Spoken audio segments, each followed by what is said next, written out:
بص علينا ايمن عصام وايمن Thank you. محمد تقييم البطل استاذ بقى لنا 4 سنين بنحاول نشتغل مع فودافون مش عارف اتفضل اتفضل. I'm sorry to disturb your breakfast, but I have some announcement to make. I would like to share with you today's agenda. So right after breakfast, our Vice Chairman, Dr. Maged Al-Manshawi, will say the welcoming remarks. And then we give the floor to Karim Rifat, CEO and Chairman of Engage Group. And I would like to take this opportunity to thank Engage Group for the support and for preparing this lovely report that you have on your table on Egypt-UK investment opportunities. Enjoy your breakfast. Oh, I would like also to share with you some of our forthcoming events. On December 7th, we're having our lunch with the Minister of Renewable Energy. And during the first week of February, we're organizing our business mission to the UK. Thank you, enjoy your breakfast.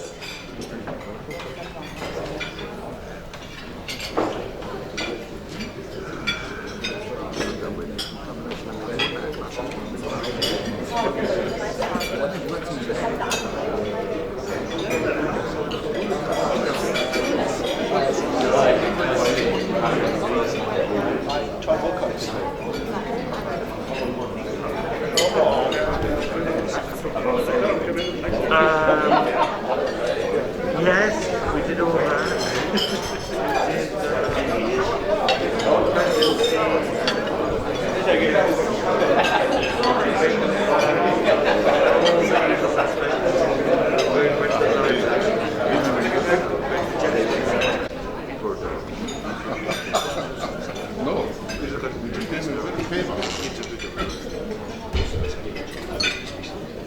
Ladies and gentlemen, distinguished guests, give me a great pleasure on behalf of the board of the BEBA and to welcome you to the breakfast organized in honor of His Excellency the British Ambassador and the Egyptian Ambassador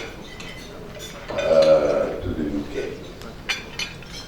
His Excellency Gareth Bayley was appointed as a British Ambassador in Egypt in May 21.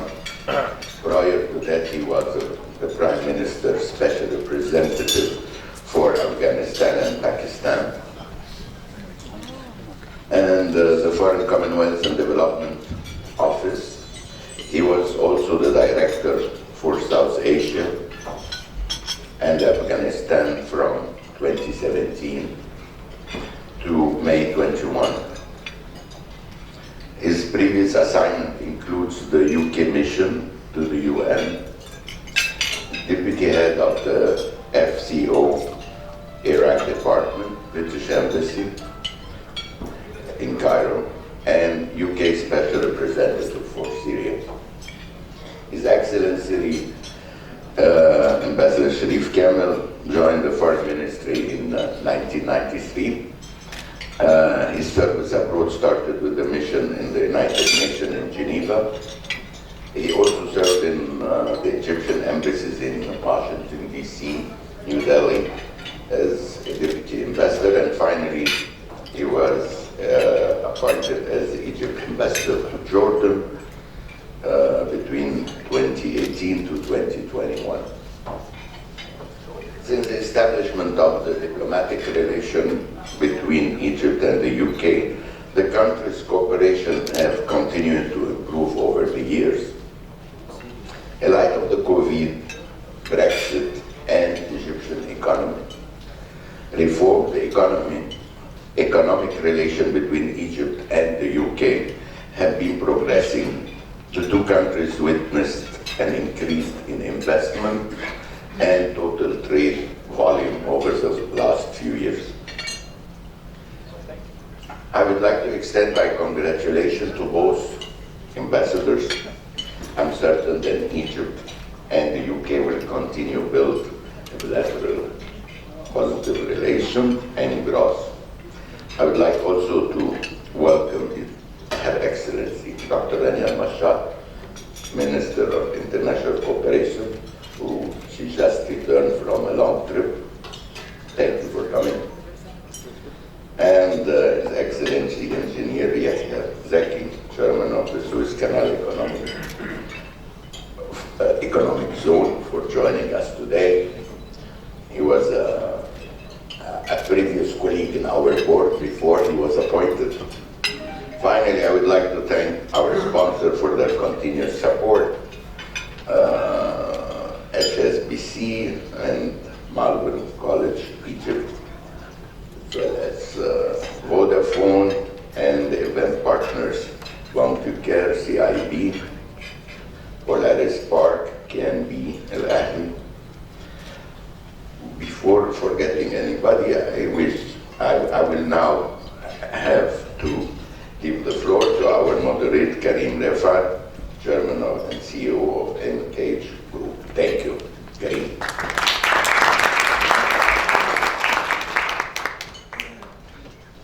Thank you very much. Allow me to start by telling you some quick facts. My name is Karim Refat. I'm the chairman of the Engage Group. We're a public policy and government affairs agency. The second fact is my dear friend Rania Al Mashat has done this to me again. So she's put the pressure on me to prepare a report, which I hope you've all read or may read, so I'm not going to go through the report. But she's also does always give me a very nice surprise. So investor Bailey needs to leave at 11. So that puts the pressure on all of us to try to get the best out of him and Investor Kamel in 40 minutes. So to try to get this quickly done, I have to tell you the following, that I have spoken with Investor Bailey and Investor Kamel, both of them, yesterday, and they asked me to do the following in my first introductory remarks. So nothing to be said about Engage. I'll tell you about this later. Please don't leave the room until I do some business development with each and every one of you. But about BEBA. So BEBA is, in my view, a very important business development platform, business and investment development platform between the two countries. The range of services goes from organizing sessions like those one, to organizing missions, to supporting on visa issues, to supporting on problems that investors may have, and so on. One key takeaway I could take from both ambassadors, that they both need, for all of us, to give them specific asks.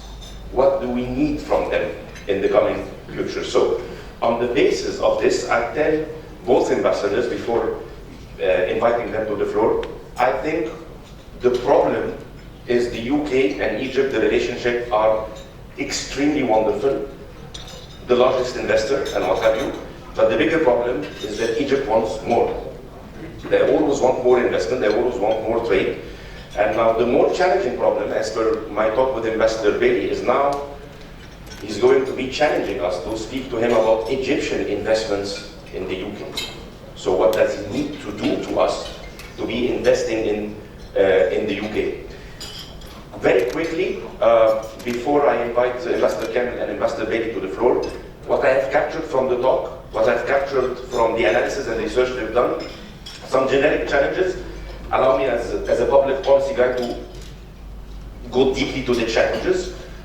So we have wonderful stories, an economic development strategy. Of course, Minister Mashat is here to properly tell you a lot more better than I can tell you about it.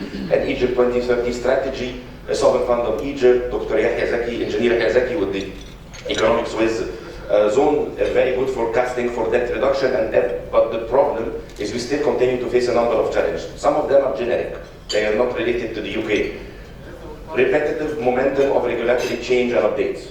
So everything is changing, customs law, tax law, investment law. There are always updates, thematic and sectoral. We need the Egyptian and UK business community to be part of this, to tell us what they want. Some more specific issues, Nadia sent me a note yesterday or the day before. Visa issues are becoming very difficult for Egyptian businessmen to travel to the UK. The rate of refusal is quite high, and the process takes at least a month. I think that's one thing that it's an easy fix. The last challenge that I think, since we're in BEBA, I think we need to enable BEBA. We need to use the two ambassadors to enable BEBA, to upscale the role of BEBA in trying to develop the business and investment relationship. So basically, these are some quick challenges. There are, of course, some very specific sectoral challenges or what have you, but they are included in the report. And what I will do is I will now invite Ambassador Bayley and Ambassador Kamel, please join us.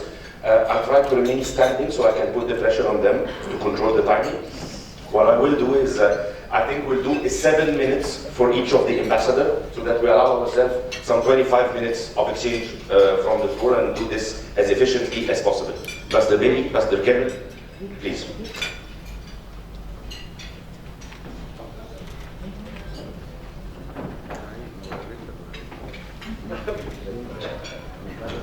So, Ambassador Kamel, with your permission, we are ex-colleagues, by the way, in the Egyptian Foreign Office, and he was my boss, so I have to get his permission, Ambassador Kamel. So I will start with Ambassador Bayley. We are being in Egypt. He's our host in Egypt, so please, I will start with Ambassador Bayley. Test. Perfect. Good morning, everybody. Sabah al-Ful. Sabah al-Yasmin. Sabah al-Ishta. Tahiyat. It is a pleasure. Firstly, timing. If you have time, I have time. I don't need to leave at 11. This is much more important. Secondly, it is a honor. We always say this, it's a cliche. It's an honor to sit with Fulan. But in the case of Ambassador Sherif Kamel, it is genuinely an honor to sit with him. And when I spoke to Karim yesterday, confession and disclosure, Karim said, Sherif Kamel is a man who never failed in anything in his life before. So now as you come to the UK, Bitolfi, I think you'll be all right. I think we're going to have a great partnership together. So here's to us. It's going to be good. Now you are all businesswomen and businessmen, so I will get to the point. The issue, my friends, and Karim alluded to it, is specificity. Ambassadors are extremely good at talking generalities and talking about stories. And I have stories written here on the card. But the reality is, and you know this better than we know this, the reality is deals. What is actually going to be done?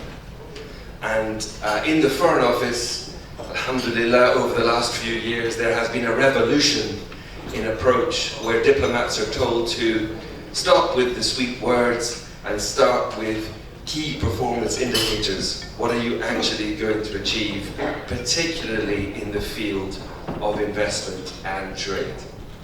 The Prime Minister, Boris Johnson, gave us a opportunity of a leadership conference speech for the Foreign Office for diplomats last summer, and he said, friends, you are the tip of the economic spear.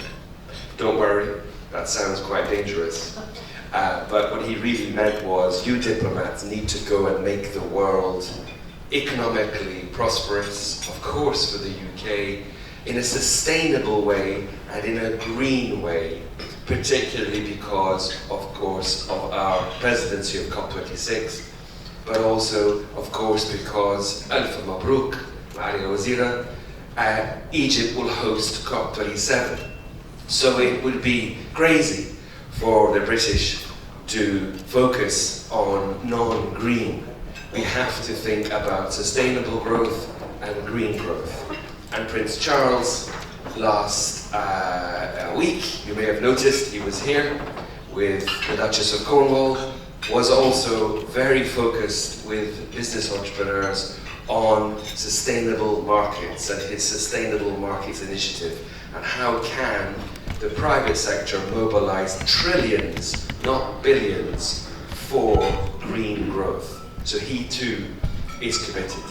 And as you in Egypt host COP27, and good luck with that, it's not an easy thing to do, know that we will help in any way that you ask of us to make that a success, as a friend and as a partner. Now, a few specifics from me, very briefly.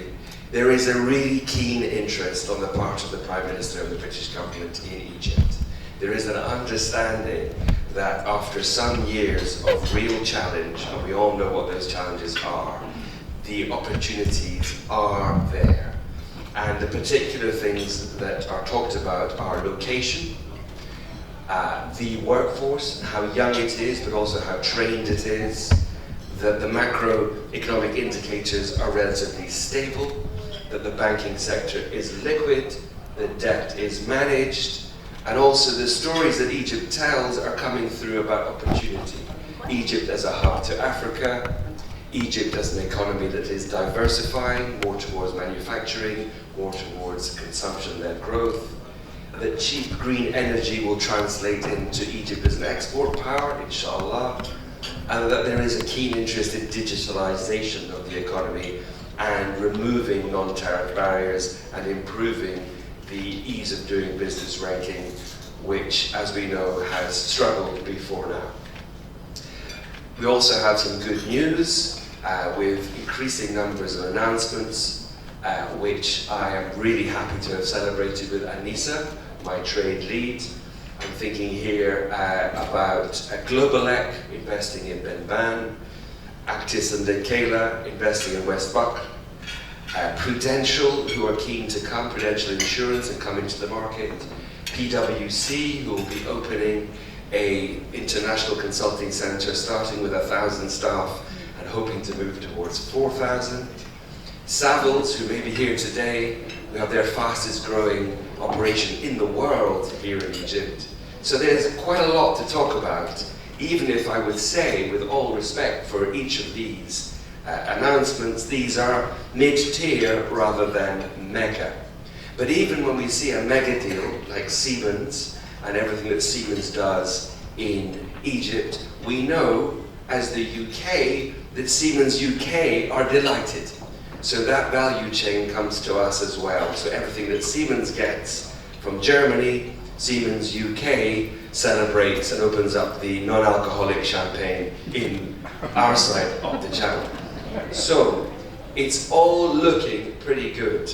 But I will conclude just by 3 quick questions. 1, what is the specificity of what Egypt needs from the British, both economically, what are the sectors that Egypt really needs interaction with? Connected, of course, to what do you need from ambassadors? I hear you on visas and I will do all I can. And 3, how do we create increased foreign direct investment both ways? In 2019, I think the number was, Egyptian foreign direct investment into the UK was no greater than $30 million, 30, best. And this is not an economy, my friends, that should be thinking, well, what can we do? We're only Egypt. Those stories are over. There should be a story now that Egyptian companies should be coming into the British market and saying, we will buy this and this and this, because we want to acquire it, we want to invest ourselves. And the door would be wide open to you to do that. And also, if I just say in the other direction, I'm not as happy as I should be about the overall global FDI into Egypt. The levels of global FDI to Egypt should be high and accelerating, not relatively modest. So how do we get FDI moving in both directions?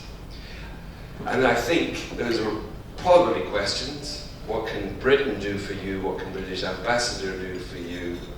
How can we work the FDI side? The other observation I have is that the economic environment for Egypt is not as strong as it should be. Obviously, to the south, the west, and the east, we see real challenges in terms of instability and political risk. But of course, in Europe as well, across the space, not least because of the very difficult recovery from COVID, we have the spectre of stagflation. And stagflation is not good for anybody, and you know that better than I do. So we're working in an environment where Egypt is miraculously floating above a really difficult environment, a really difficult, troubled sea. So I would like us to do whatever we can to ensure that you keep floating and don't get captured by that difficult environment. I'll stop there, thank you. Thank you, Ambassador.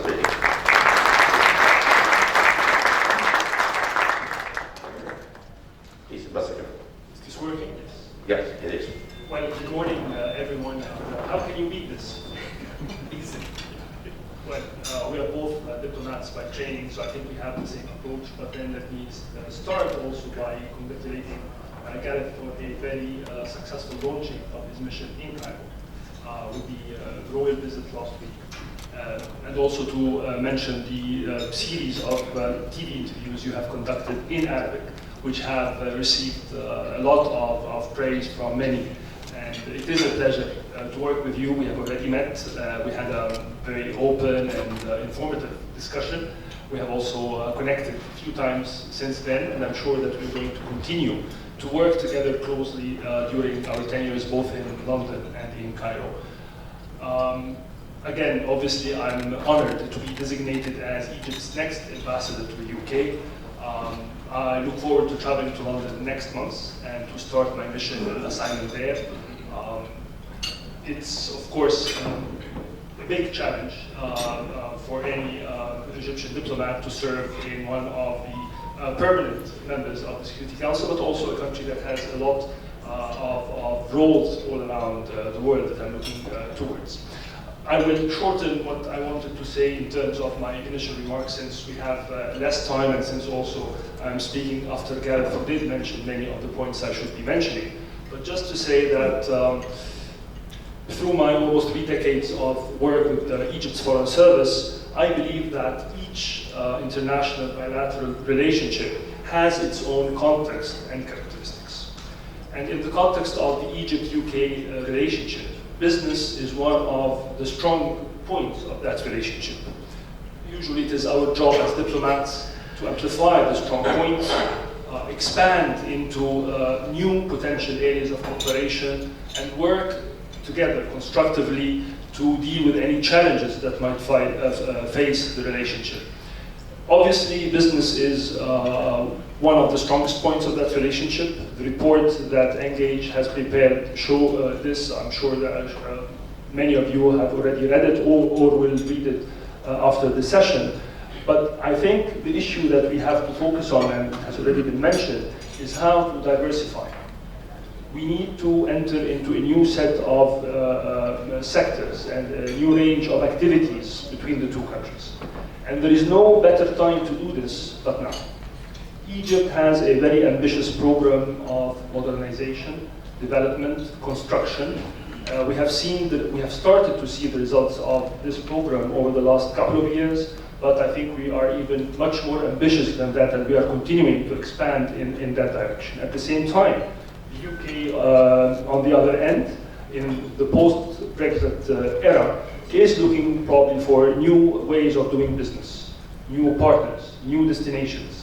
So I think that these two sides it is opportune for us to try to give a big push in that direction. One example of this, of course, is the New Cairo electric monorail project, which is an example, but only one example, of how we can work together in that direction. A huge financing package, train cars being manufactured in the UK, serving Egypt plans for sustainable transportation systems and solutions. And this is, as I said, only one example, one step in a direction that we together, as governments and as private sector, should push very strongly in. Again, another good omen as we start both our missions in Cairo and in London is the COP26, COP27. Obviously, Egypt and the UK successively are taking the presidency. The UK has already completed this mission, and we are preparing to take the presidency next year and to host the conference in November of next year in Sharm el-Sheikh. I'm sure this will entail a lot of interaction, a lot of visits and coordination between the two sides, but more importantly, although the conference itself, of course, deals with a very important issue that concerns the future of the whole world, but it also reminds us of the importance of renewable energy, green energy, a sector where Egypt has a lot of potential, a lot of ambition, and the UK has a lot of capabilities. Again, this is a sector where we would like to work a lot together and will serve the interest of both sides if we focus more on this. Of course, focusing on Africa, or exploring what can we do together in Africa, because both countries have a lot of ties and linkages with Africa, a lot of activities in Africa, and I don't think that we have ever really, although Egypt has a number of trilateral activities with a number of international partners, I don't think that this has ever figured as one of the issues in Egypt-UK relationship. Number of sectors have been mentioned, but let me again emphasize the sector of education, which is a very important sector. Egypt looks towards that sector, and again, on both sides, the UK, known worldwide with its renowned education institutions, and then Egypt with its young population, growing population that looks for opportunities that come from excellent education. Again, it's a match. There have been certain steps taken in that direction, but I think more can be done, and this is a sector where we would like to work and to focus in the next few months and years. I will add here that since business is one of the strongest aspects or characteristics of this relationship, I'm really happy that one of the activities I'm doing before traveling to London next month is meeting you today, and thank you so much, and thank you, Magid, for your introductory remarks. Thank you, Nadia, for all your efforts in preparation of the event today. I'm very happy that we've met in Cairo. I look forward to many meetings with the delegations, with individual members of the association in London, and we need to work together. And as Karim said, how can we please use the embassy in London? I will not dare say the same in Cairo, but I'm sure Gareth would agree. Use us, talk to us, bring issues to our doorsteps, not problems, but issues, and let's work and also bring opportunities and ideas that we can focus on. I will not dwell much to save the time, just to finish by saying that Karim mentioned that we are indeed old colleagues at the Ministry of Foreign Affairs, but he is the one who succeeded in having a successful career beyond the Ministry of Foreign Affairs. It's a pleasure to meet you, Karim, after so many years, and thank you for moderating the panel today, and thank you everyone for being here, and thank you, Her Excellency Minister Rania Al Mashat, also for having the time this morning to join us. I'm sure we will have a lot of cooperation while I'm in London. We did have, I had the honor of working also with Minister Rania, both in her capacity as Minister of International Cooperation and before that as Minister of Tourism while I was in Jordan, and I look forward to continuing this while in London. Thank you very much.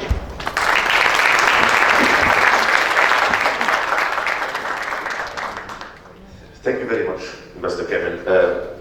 Now that Ambassador Bayley told me he does not have to leave at 11, I will allow myself the luxury to savor this moment and bounce both of you the first two questions. I have two questions, and then I'll open to the floor. Only two questions. One is technical and one is strategic engineering. Let's start with the technical. Should we be worried or satisfied with the association agreement post-Brexit? I think an ambassador would be fired by responding in the negative.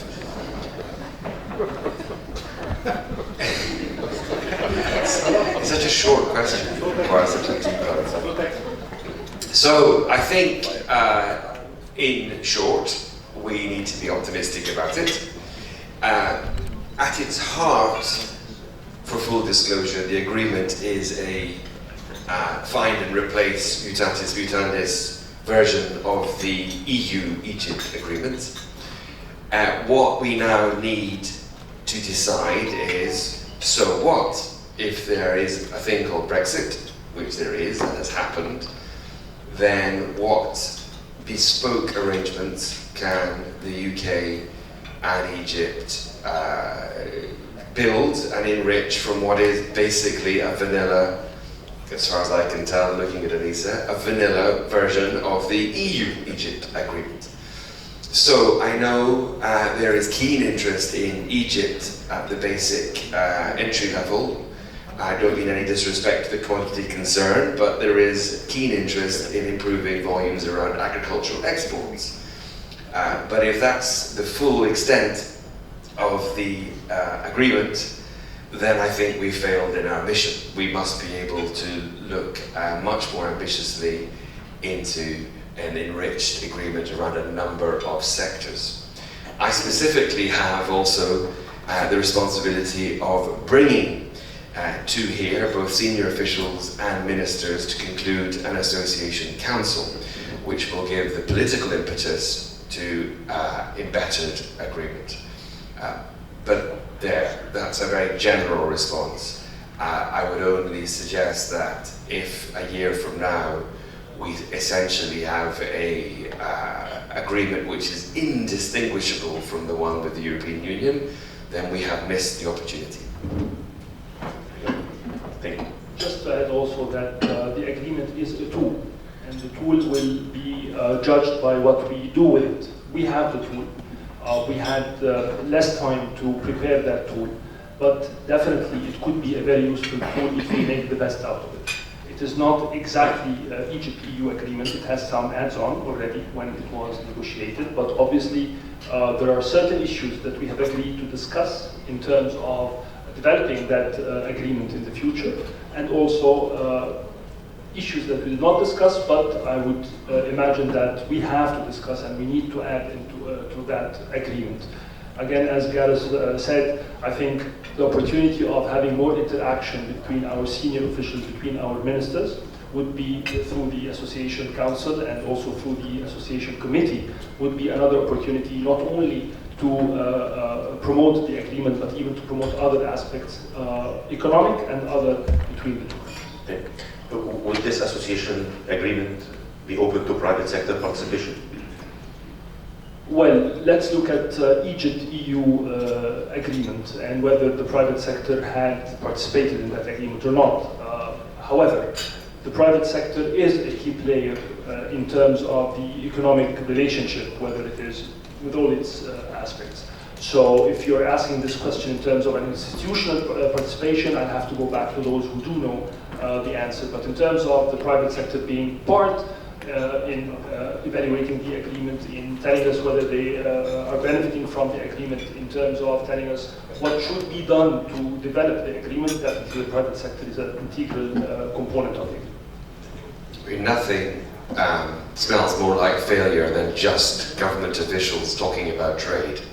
So if there's not a formal mechanism to lift up private sector views into the agreement, then there has to be an extremely high work rate by us and our teams to ensure that BEBA members' views are fully reflected in the finished product. Thank you very much. My second and last question, and it first goes to Investor Bailey and then Investor Kamel. Do you think the Egyptian story is well told in the UK?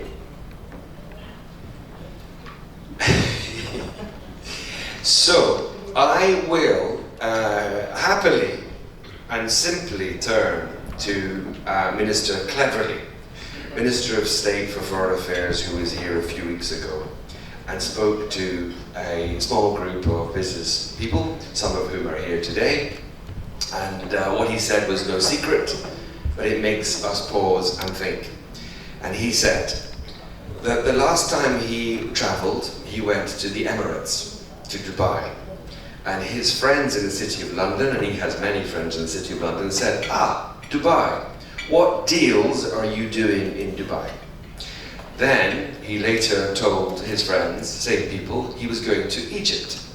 And they said, Egypt, you must take photographs of the Sphinx and the pyramids and tell us what the Egyptian Museum now looks like. Now, here's the thing. Dubai has no pyramids and has no Sphinx. So let's not be upset about this. It simply means that Egypt has an extraordinary heritage. And I, as a Scotsman, have the same problem. When people ask, tell me about Scotland, they want to know about men that wear skirts, and they want to know about Scottish castles and haggises and all of that stuff. So really, in answer to your question, I'd say the Egypt story is not yet fully communicated and understood. This is not Egypt's fault. This is the modern curse of media coverage. And media coverage is fascinated by Egyptian heritage. So the question becomes, how does the Egyptian private sector particularly punch through this story of pyramids and sphinxes and into a story about a modern, for example, renewables superpower, which I think is something that Egypt will be 10 years from now, people will be talking about Egypt and the energy sector as they currently do with OPEC. That's my hope and expectation.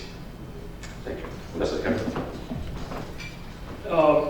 All around the world, people tend to focus on a certain perception and the bigger picture of any country.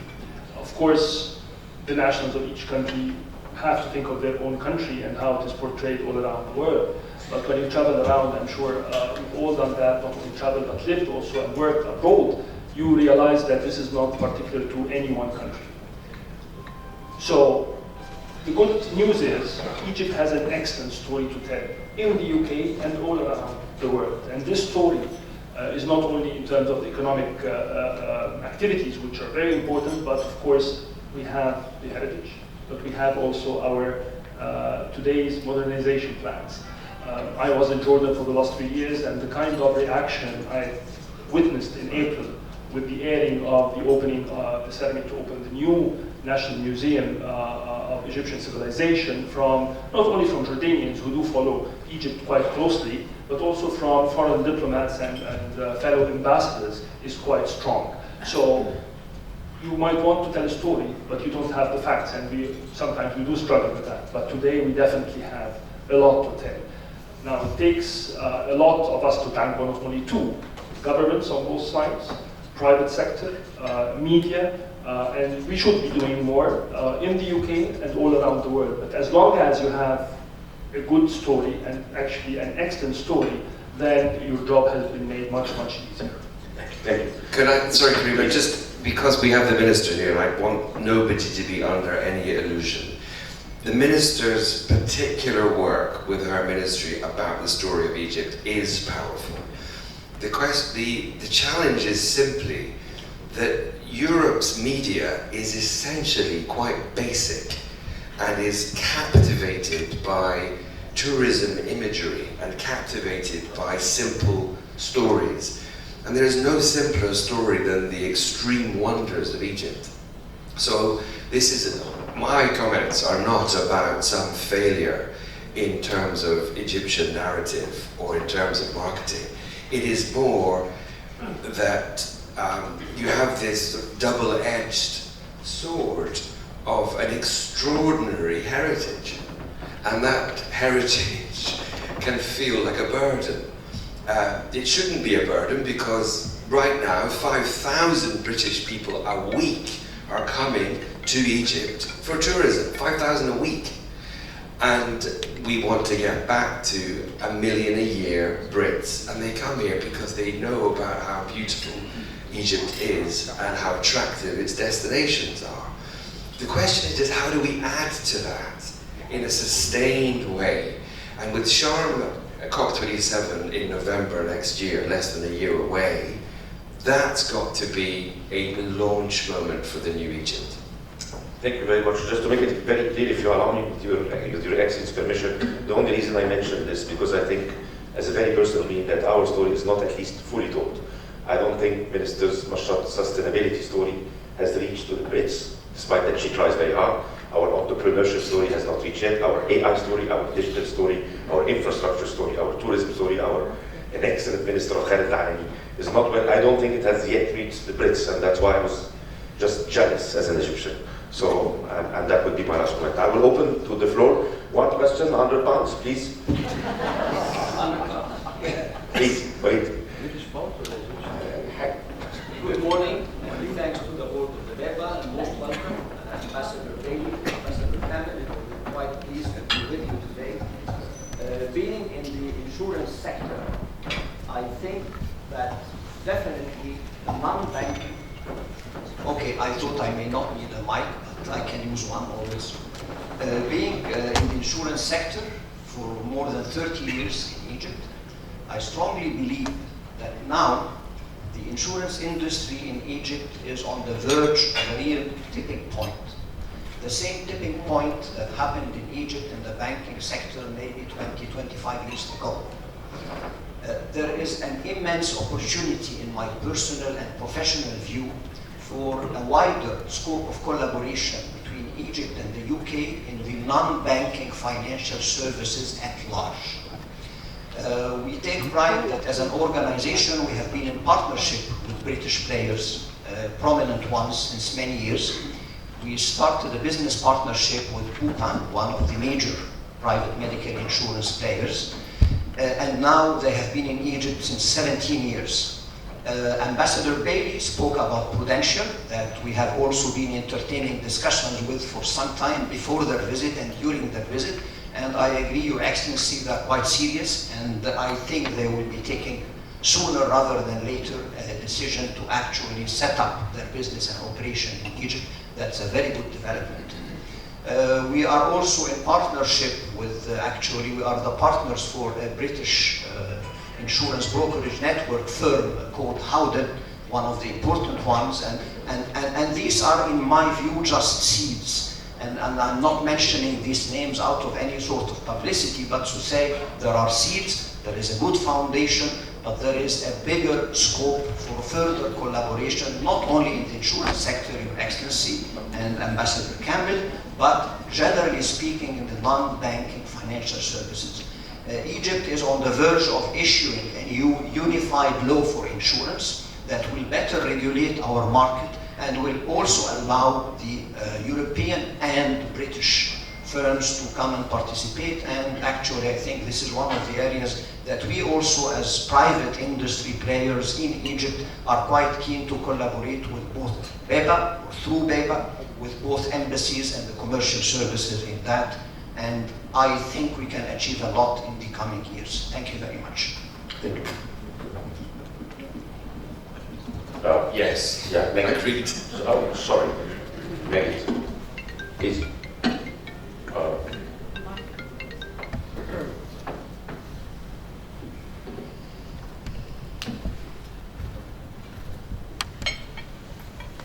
Thank you, Karim. Ambassador Bayley, Ambassador Kamel. During the past 2 years, the pandemic has taught us the importance of the healthcare sector. 2 weeks ago, the Unified Purchasing Authority of Egypt, the UPA, has signed an agreement, a protocol, an MOU with the National Institute for Care and Health Excellence in the UK, NICE.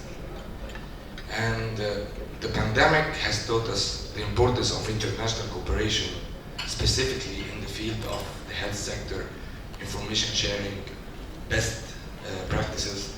And this could be an excellent common ground to kick off the new assignment and cooperation with the pharmaceutical companies, healthcare devices, and organize a mission, multiple mission, for best practices specifically during this time. Thank you.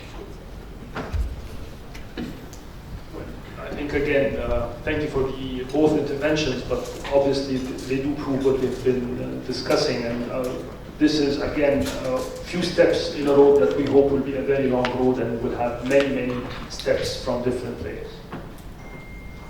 Okay. We have 200 pounds. Okay. 1 minute for President Captain. Yes, my name is Mohammed Khalid. I'm a board member at BEBA, and my background, of course, I'm a chartered accountant, being the managing partner of BDO in Egypt. Honorable ambassadors, thank you so much for such an informative session and all the insights here. As you kindly mentioned, COP27. COP27 is around the corner, and we, as BEBA, would be very much interested to hear from both ambassadors how BEBA can help towards a better COP27, and especially having COP26 in the UK.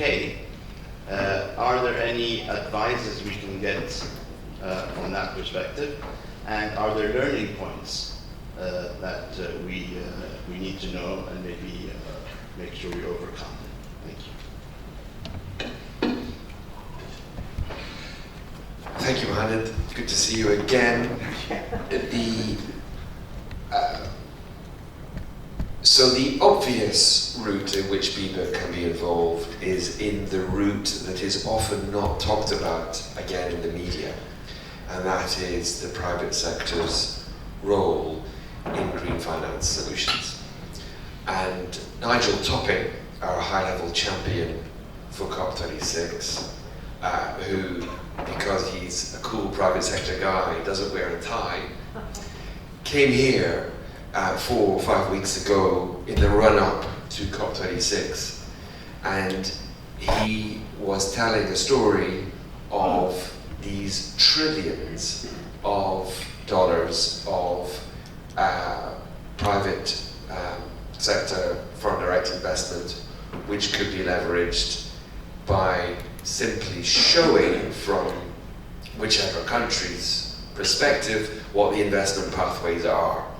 And what he was saying was that large private sector firms, including in the Prince of Wales's Sustainable Markets Initiative, need to be able to have an interlocutor through an investment authority to explain what market signals they needed to see and what opportunities they were looking for. And Nigel's point was that too many countries around the world and too many media outlets obsess about the public sector negotiation, which is an important part of COP and is the central part of COP, as we saw in this end game discussion about phasing down of coal. That is the core business. But hundreds of billions is not hundreds of trillions. It's another scale again if the private sector can be involved. And for COP26, this was, I think, the most attended COP from the perspective of the private sector in terms of simple numbers of participants, but also the net worth they were bringing. So they don't have a specific answer about how BEBA is involved or how major corporates and indeed less major corporates are involved. But my recommendation from COP26 would be that we have to have a really strong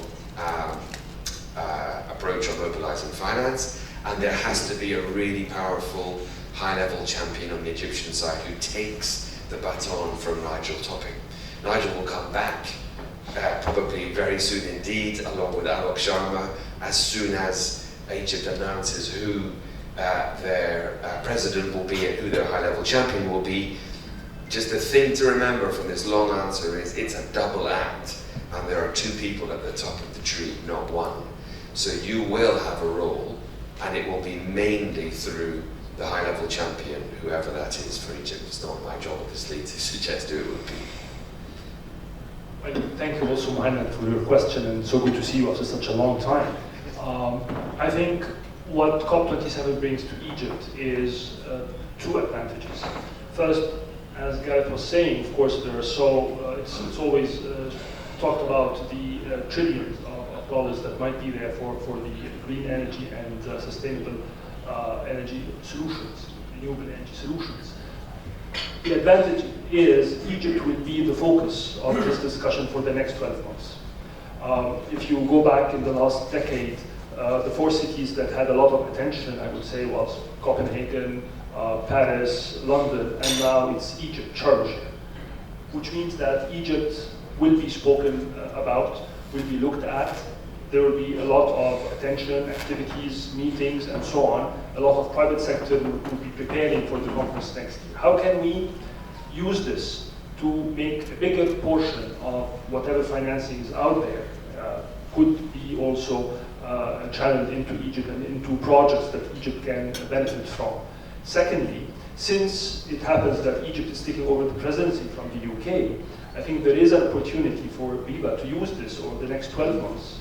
Since you are a bridge between the two countries, also to use and leverage the attention that will continue to exist in the UK to bring that attention to Egypt, not only in terms of the renewable sector, although it is very important, but also to use it as a launching pad for other interest in other economic activities.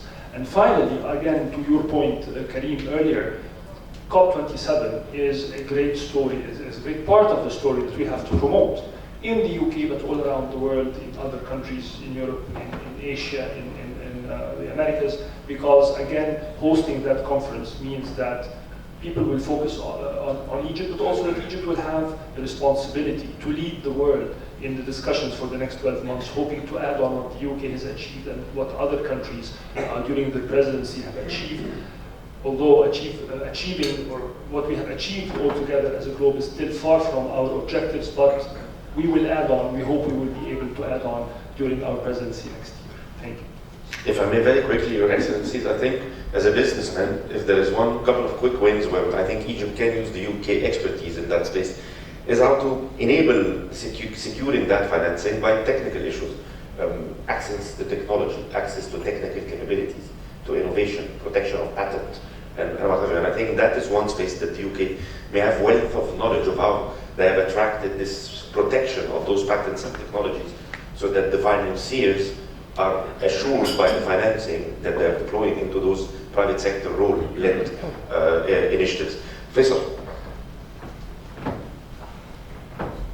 Yes, I know everyone by name, if anyone is listening.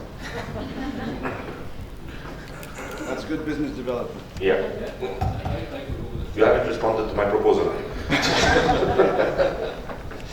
So, Ambassador Bayley and Ambassador Kamel, thank you very much. Faisal Isa, I'm the country manager of Likaila in Egypt. Kareem is a dear friend and a very serious moderator this morning. Actually, Mohammed, you were faster than me, right, on the question. It's simply related on how can we focus on specifically renewables. This is where our success story in Likaila is. In the coming period, within the 12 months, there is a coupling of different industries that will come together. Renewables, desalination, green hydrogen, different coupling of new industries are coming in together, which is the UK is leading on. So my understanding, for example, green hydrogen, the UK is now leading on implementation of green hydrogen transportation sector. How can we push on this in the next 12 months to ensure that when it comes the time for the COP27 in Egypt, we will have something to also present and learn from previous experience? Thank you. Faisal, again, good to see you. I don't have a simple answer because I'm not a green hydrogen expert, but what I do know is the danger of talking about past glories. So, you know, with respect to the monorail deal was great, but that was then, and now what? And the same might be said in ban and wind and so on. So everybody in the diplomatic community here is talking about green hydrogen. And a quick shout out and free publicity for the Norwegians, who through a Norwegian company link up with the government of Egypt have started to explore practically what to do in the green hydrogen space. Why is everybody talking about green hydrogen here in Egypt today? It is for the simple and obvious point that thanks to Minister Shaker, there is an electricity surplus and it's green. And therefore, unlike many countries in the world who are reliant heavily on coal power, you can create a plausible green hydrogen story very easily. This isn't marketing, this is reality. What do we do about it between now and COP? I don't know, others do know and are expert, but what I would like to see is a green hydrogen UK-Egypt announcement of some sort this year, and I count on you and colleagues in the room to help me deliver it. If you still have, yes, please, Fadal.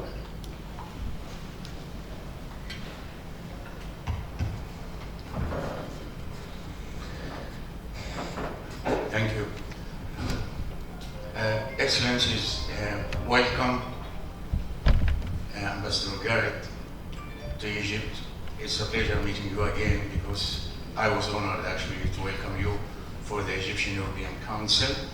Excellency Sherif Kamel, wishing you the best there in the UK. I'm the former former general manager of the Federation of Egyptian Industries with full involvement for a long time in the industry of Egypt and in the industry at large as the main source for developing any country, and above all, the most important item in developing Egypt economy is the industry. A very important sector in this economy is the small and medium enterprises. And this sector actually needs the most we can do for them, because actually it will tackle a lot of problems when it comes to, let's say, employment, because the investment for small and medium enterprises is not that much. UK has a great experience in this over the years, and I'm familiar with some of them, by the way. And it's now the high time, it's due for us to help on both sides to make that sector is a real story, a real success story. The potential is there, and we are looking for more of this. And I'm happy actually that we have British Egyptian young men trying to make business in Egypt in this sector of small and medium enterprise. Thank you. Well, thank you so much, sir, for your intervention. And I think you've touched on two very important issues. The issue of industrialization, and obviously this is a cornerstone of any country's development. And we have been working on this in Egypt, but I think, as you said, more can be done, and definitely we can look to the UK in terms of benefiting, in terms of cooperating in that sector. And secondly, on the small and medium-sized enterprises, a very important sector. I think we have, again, in Egypt been doing a lot in terms of financing, in terms of helping in business development, in terms of marketing. But again, it is a critical sector because, as you said, it serves a bigger sector of the population, especially women, especially young entrepreneurs and young people. So again, that's a sector which I would be more than happy to also explore in the UK and add to whatever has been done before. And I'm sure there will be a lot of appetite in Egypt to benefit from this experience as well. And let me lend my support to that thought. It has been said that Britain is a nation of shopkeepers, and shops tend to be small and medium enterprises. I've been briefed before that when the UK certainly is concerned, either you have very large corporates that don't need help from ambassadors, or you have micro enterprises that don't want to set foot beyond their local village or town, and there's this very large sector in between, which often can be a sector that disproportionately employs people. And one of the big instructions we have from our Prime Minister is to support the creation of jobs in the UK. And I know that sentiment in Egypt is very, very keenly felt because of how many young people there are in the workforce looking for jobs. So, in short, I absolutely agree with you that we must work here on this sector more than perhaps others. Thank you. I think we have Minister Mashat, please. Well, it's a pleasure to be here with all of you today, and to both ambassadors, and good luck, Ambassador Sherif, for the next mission that's coming. The UK-Egypt relationship always also hinges on having active ambassadors. That's a fact. Whether I was Minister of Tourism or International Cooperation, it's really through the embassy and the talks that we have that being reflected in the capital. So I think we look forward to Ambassador Sherif going, and there's a lot when it comes to COP27. Just a few points to make. The point on us in the media and heritage and culture. Something else which is quite important, we're in the news in a good way. So that's also something that we need to celebrate, that it's not security and this and that, but there is a portrait of positivity. We need to build, of course, on diversifying that. But again, very happy that tourists are coming back in big numbers, and that needs to increase. And that's, again, a huge business opportunity for both sides.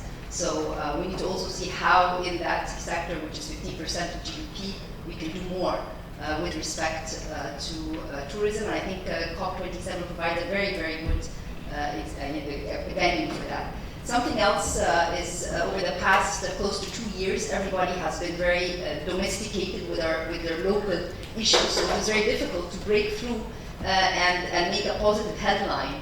Everyone was looking at vaccines and COVID and virtual meetings. I have to say, just don't do it. I just came back from a trip, and it's just very different seeing people in full size than seeing them halfway through on screens. And the amount of rapport and exchange that happens is very, very different. So now that things are open, it's a very important opportunity. And here I encourage the ambassadors to create, I want to call it a business bridge between both countries. There needs to be presence. Stories are best told not in reports. I discovered that people do not read international reports from EBRD and World Bank and IMF, etc. You know, you would say to to the head of Bloomberg, I was with him in a meeting. I said, "Didn't you read our latest? This international institution said this about Egypt." And he's like, "No." So there has to go beyond what's written in reports, even though they're very important for the credit ratings and so forth. So I think one thing I would request is to try and see how we can have more engagement physically by very articulated, focused, sector-specific, and COP provides that opportunity. Everybody wants to hear about the integrated sustainable energy strategy of Egypt. Everybody wants to hear how the financing for BINBAN took place, how we can create another BINBAN, whether it's in hydrogen or otherwise. So there is an opportunity, there will be an interest to hear about the Egypt story. So I think it's you have to have supply and demand, right? So I think the demand now is that people do want to hear, this is Sharm el-Sheikh, it's going to be COP, Egypt talking climate, how does that work? COP is also more than just climate. I was very happy to be there at Glasgow.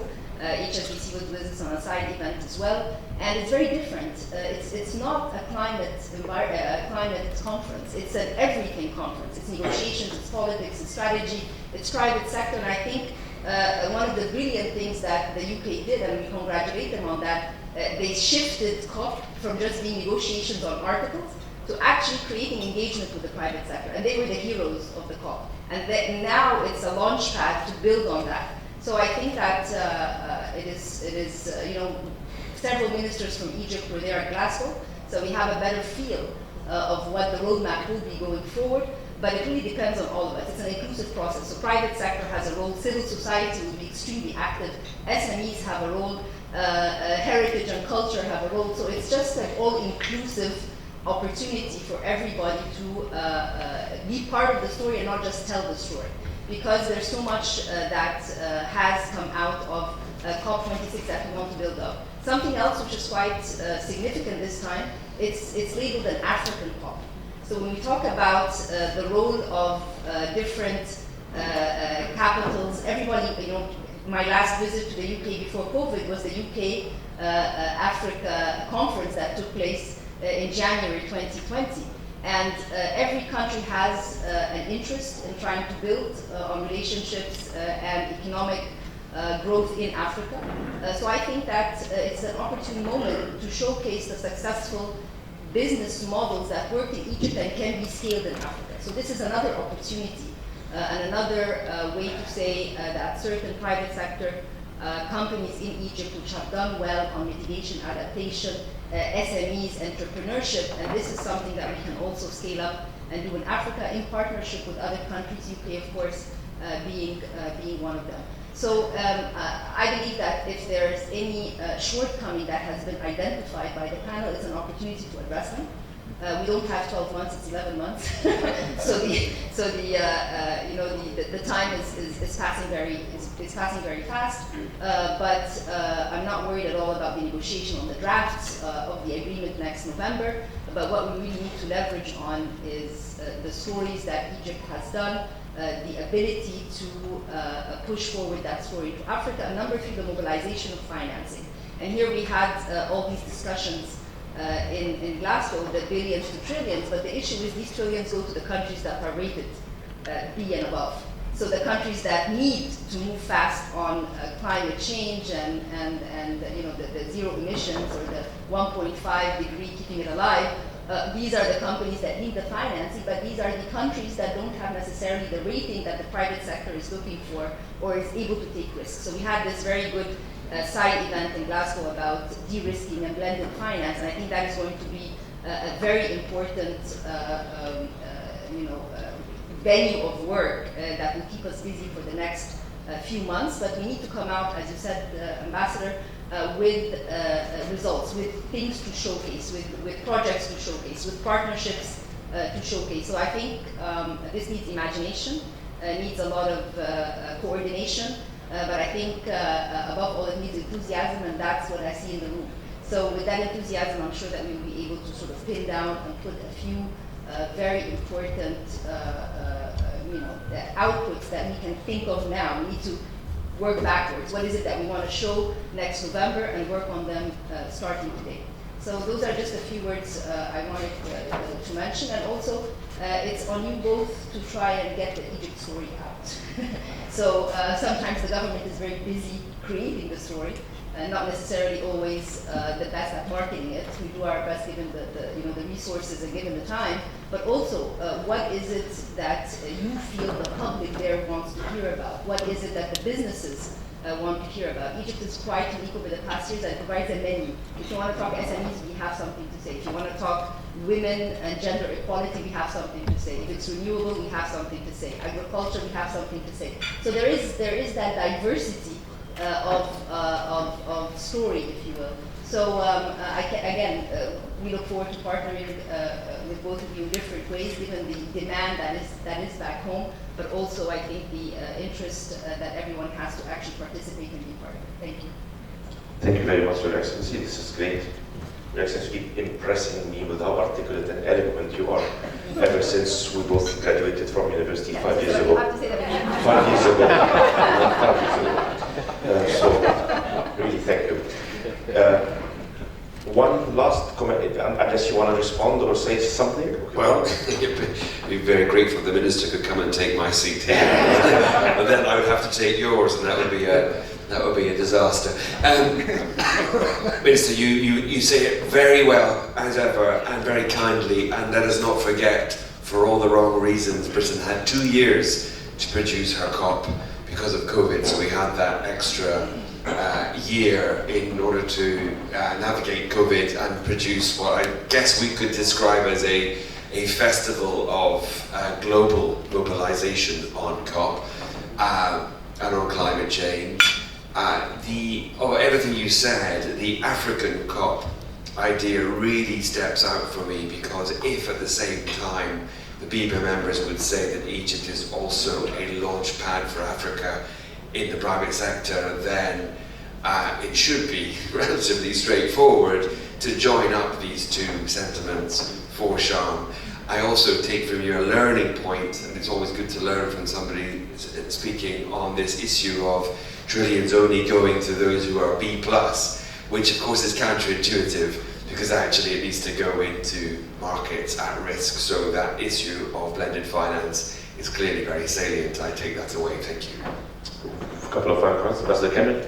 Thank you, dear Minister, for your remarks. And exactly, I think, what you've mentioned about Egypt having all these stories to tell, and it's upon us on how to work together, the embassy in London with the different parts of the government in Cairo, but also the private sector and other stakeholders, and how to program or try to put a program months after months after months to try to bring that story out. And this is something that we cannot do alone. We'll have to do, as a government, we'll have to do also in partnership with the private sector and all the other stakeholders. Thank you.